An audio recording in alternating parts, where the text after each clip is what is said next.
Di sebuah desa di Blitar, tahun 1923, lahirlah seorang anak bernama Supriyadi.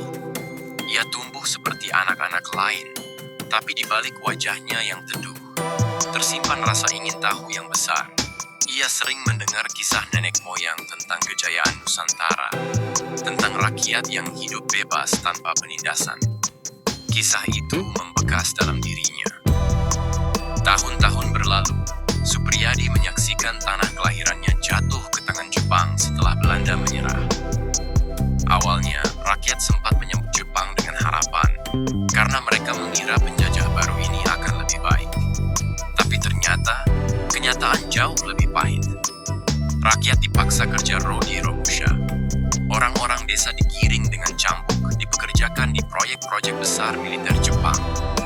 Supriyadi, yang saat itu sudah tumbuh sebagai pemuda cerdas, melihat dengan matanya sendiri tubuh kurus para Romusha yang jatuh bergelimpangan, tanpa belas kasihan.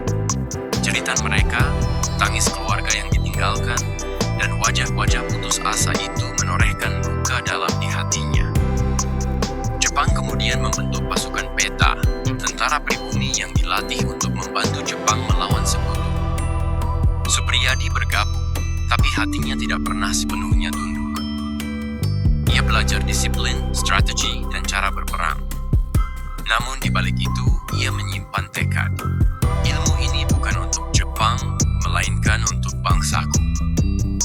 Malam demi malam, Supriyadi mengumpulkan kawan-kawannya. Mereka berkumpul diam-diam di barak, di ruang kecil dengan cahaya lampu minyak yang redup. Wajah-wajah muda menatapnya penuh harap. Dengan suara tenang, Supriyadi berkata, "Kita bisa memilih untuk diam, tapi berarti kita ikut membiarkan rakyat sengsara. Atau, kita bisa memilih jalan sulit, melawan. Kita mungkin kalah, kita mungkin mati, tapi keberanian kita akan dikenang. Anak cucu kita kelak tidak akan menuduh kita pengecut." Kata-kata itu bagai api. Dari hati ke hati, tekad itu menyebar. Mereka sepakat memberontak.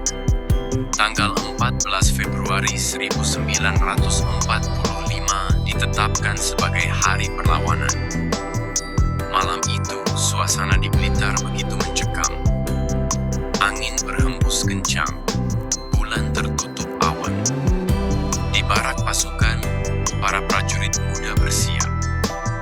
Supriyadi berdiri di depan mereka. Matanya menyapu wajah-wajah penuh ketegangan.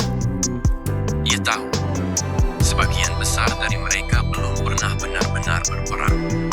Tapi ia juga tahu, di dada mereka ada sesuatu yang lebih kuat daripada rasa takut. Cinta tanah air. Dengan suara lantang, ia berteriak, "Saudara-saudaraku, malam ini kita bukan lagi tentara Jepang. Malam ini kita adalah pejuang Indonesia. Ingatlah wajah orang tua kita, ingat tangisan rakyat kita, ingat derita Romusha. Kita lawan bukan karena kita pasti menang, tapi karena kita tidak rela terus diinjak. Merdeka!" Teriakan merdeka menggema, menembus langit malam. Lalu mereka bergerak. Pertempuran pecah. Api meledak, senapan meletus. Pedang beradu. Prajurit-prajurit muda itu bertarung dengan gagah berani, meski senjata mereka seadanya. Mereka melawan bukan dengan perlengkapan modern, tapi dengan hati yang menyala. Namun kenyataan pahit tak bisa dihindari. Jepang terlalu kuat. Jumlah mereka terlalu besar. Pemberontakan itu akhirnya dapat dipadamkan. Banyak prajurit yang ditangkap, sebagian gugur. Dan Supriyadi? Ia menghilang tanpa jejak. Tidak ada yang tahu kemana perginya. Ada yang mengatakan ia gugur di medan pertempuran. Ada pula yang percaya ia melarikan diri ke hutan, menunggu saat yang tepat untuk kembali. Misteri itu tetap hidup hingga hari ini. Meski pemberontakan Blitar gagal, semangatnya membakar jiwa rakyat. Jepang yang sebelumnya yakin bisa mengendalikan pemuda Indonesia, mulai ragu. Api kecil yang dinyalakan Supriyadi akhirnya menjelma menjadi bara besar, yang meledak pada proklamasi kemerdekaan Indonesia 17 Agustus 1945. Hingga kini, nama Supriyadi dikenang sebagai pahlawan nasional. Bukan karena ia memenangkan perang, tapi karena keberaniannya menyalakan api perlawanan. Kisahnya mengajarkan satu hal, bahwa kebebasan tidak selalu lahir dari kemenangan besar, tetapi dari keberanian untuk berkata tidak pada penindasan.